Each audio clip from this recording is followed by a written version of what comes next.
শিলিগুড়ির রাঙ্গাপানিতে দুর্ঘটনাস্থলে যুদ্ধকালীন তৎপরতায় কাজ করে ট্রেন পরিষেবা স্বাভাবিক করার চেষ্টা চালাচ্ছে রেল। দুর্ঘটনার প্রায় 24 ঘন্টা হয়ে গিয়েছে।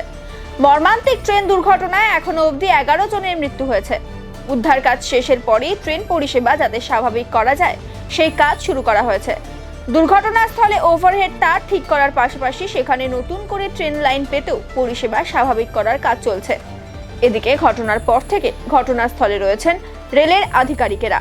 মঙ্গলবার সকালেও ঘটনাস্থলে আসেন রেলের উচ্চপদস্থ আধিকারিকেরা। পরিষেবা স্বাভাবিক করার কাজ খতিয়ে দেখেন। আজকের মধ্যেই যাতে মেইন লাইন হয়ে ট্রেন চালানো যায় সেই চেষ্টা চালানো হচ্ছে।